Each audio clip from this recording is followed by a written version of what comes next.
Hi folks. Now we move on to the video on cell respiration. And trust me when I say this is going to be the not complicated version of cell respiration, because this really is a series of complicated cellular metabolic reactions for how we actually can extract energy from a molecule like glucose. But I don't want to go too detailed. I'd rather you understand the bigger picture here. So how do we go from this? How do we go from spinach to ATP? Now, we're not going to start off with this part because we've already dealt with this in our digestion video. But once we get down to monomers, once we get down to glucose, how do we get energy that our cells can use? In cell respiration, in a series of reactions here, we're going to use oxygen to harvest the energy that's stored in food. And in this case, they say sugar because carbohydrates are the easiest for us to get energy from, but we'll look at some other examples in a second. So let's go back to this statement. In cellular respiration, oxygen is used. Oxygen is going to help us, if you will, burn our food in our cells in a way to release the energy. If we don't have oxygen, we can't do this process very well, and we'll talk about that briefly in just a moment. So what cell respiration is a series of reactions that releases the chemical energy stored in our food or stored in sugars. Your body can't use ice cream. Your body can't use lettuce. Your body can't use peanut butter. Once it's broken down to its bittiest pieces, the monomers, that's what your body can then use to start processing the energy. Here's my analogy. You can't burn a whole tree in your fireplace, but if it's chopped into small enough pieces, you can put the individual pieces in the fireplace, and that's what cell respiration is about. It is a multi-step process, and it does require enzymes, and we mentioned enzymes in depth in the last video. So there's going to be multiple enzymes that are responsible for making sure we can convert one thing to the next. And all organisms, whether they are consumers like we are or they're producers, use cell respiration. Everything has to be able to eventually turn food, turn sugars into a form of energy, ATP, that our cells can actually use. So you'll see this term aerobic respiration. What that really means is it requires oxygen. We need oxygen to make these series of chemical reactions work. And it's going to take place inside of the mitochondria. We've not dealt a lot with cell anatomy, but you do recall that mitochondria are associated with ATP production. So when we eventually get our sugars to the cell, and let me switch colors, not liking the yellow. When we eventually get our sugar ultimately to the cells, plus if we have oxygen available, then this series of reactions can take place inside the mitochondria, and we're going to produce lots and lots and lots of ATP, and that's good. Waste products, while we're here, we'll mention these, include CO2 and H2O. Water we'll use. We're okay with that. What happens to the CO2 we produce in cell respiration? Eventually we're going to transport it back in our blood, take it to our lungs, and exhale it as a waste gas. So the ins and outs of aerobic respiration. Let me come over here. So what's coming in, what's going out, why is this also important? So let's start here. We're going to bring in food, and we're going to mechanically and chemically digest it. We talked about this in a previous video. We break it down, we grind it up, we put enzymes on it, we chemically break it down to its smallest pieces. We take in oxygen, of course.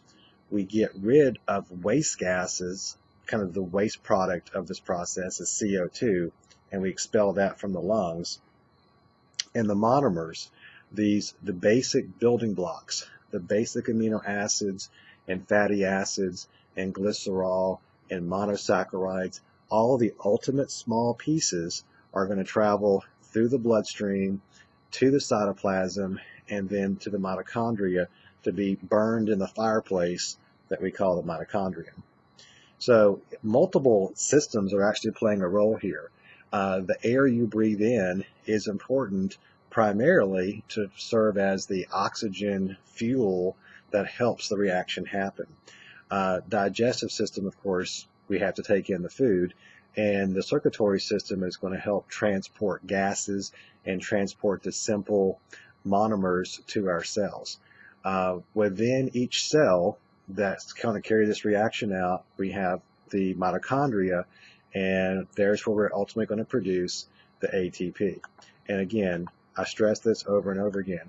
This is the goal, folks. We want to make ATP. This is what our cells need to run.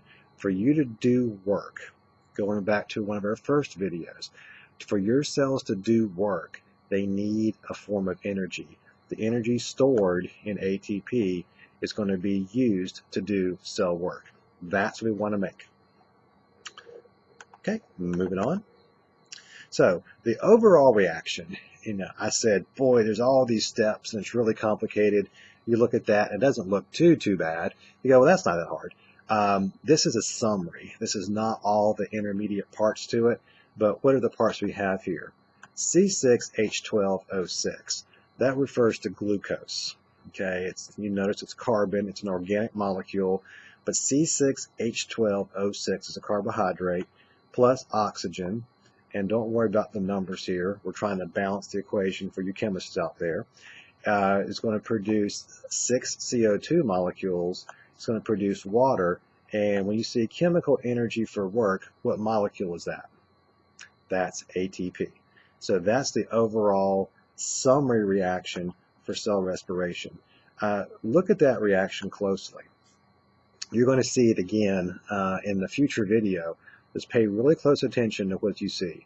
Sugar and oxygen will yield CO2, water, and ATP in cell respiration if all the conditions are right.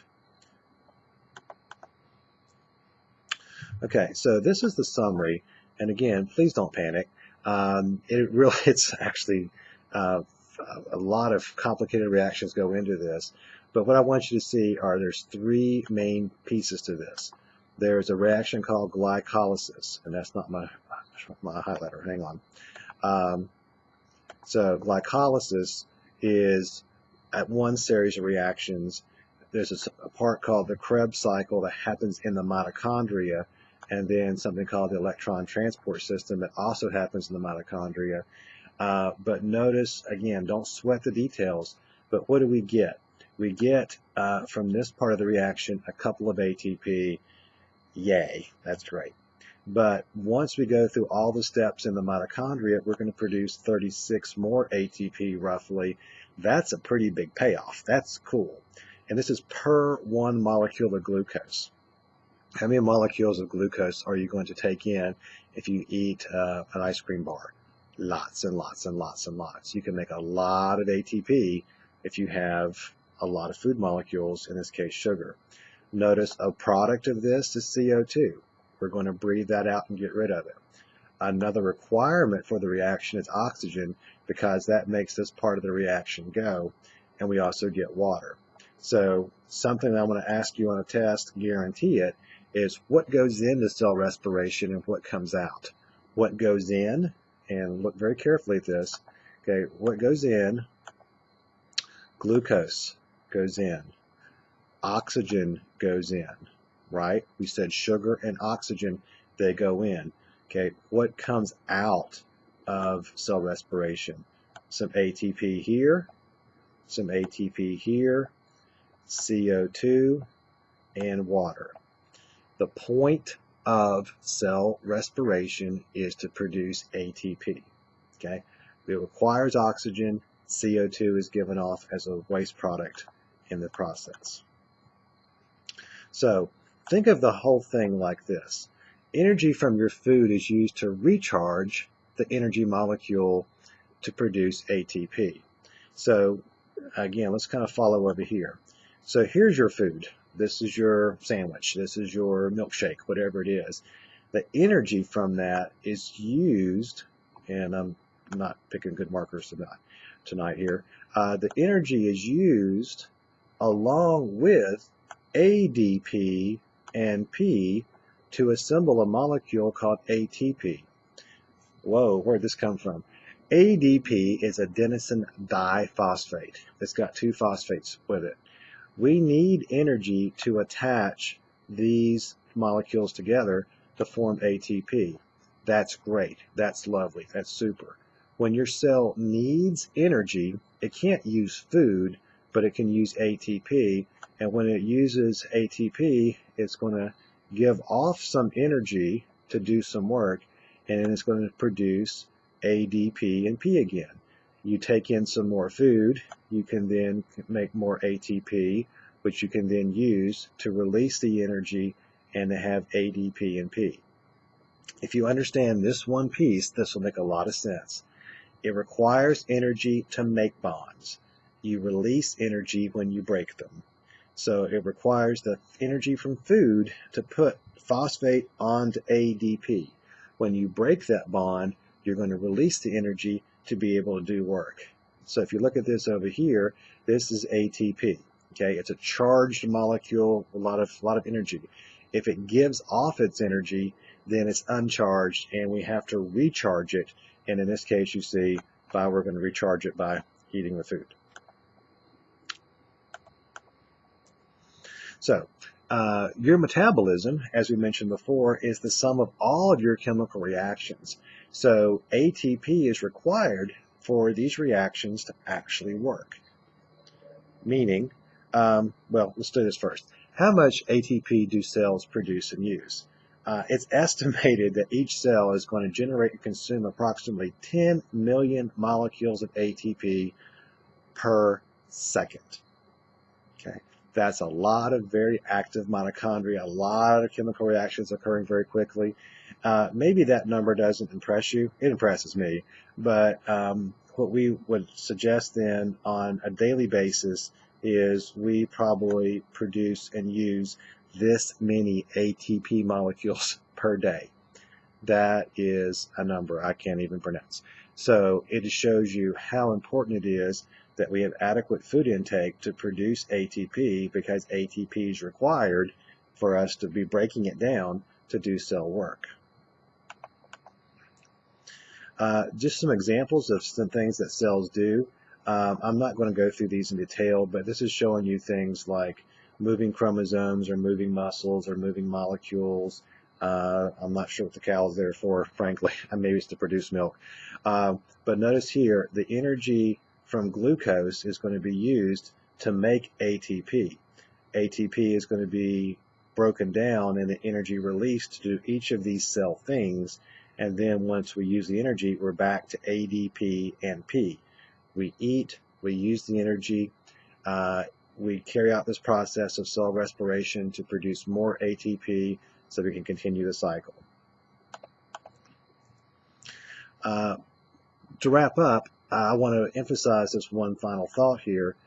We've been talking about carbohydrates and talking about sugars, and here's glycolysis, and the citric acid cycle is the same thing as Krebs.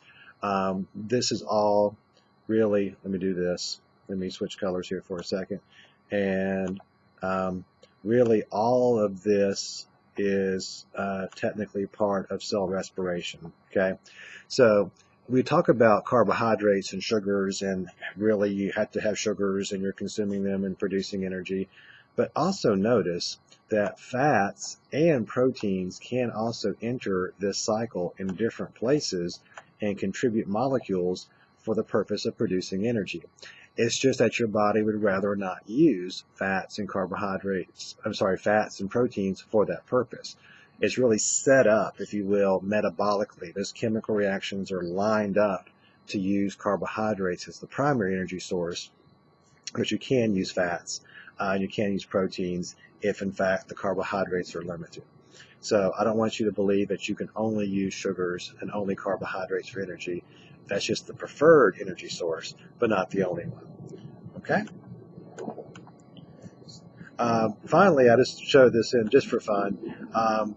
You've heard of the spies carrying around cyanide pills, what are called L pills for lethal pills.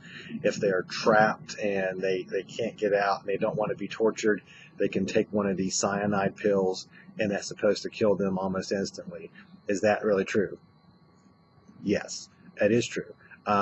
Inside this pill, and you see how small it is with a person's fingers here, if there's a potassium cyanide chemical in there, a solution in there, if they were to consume that, they're going to be dead within a couple of minutes. How does it kill them?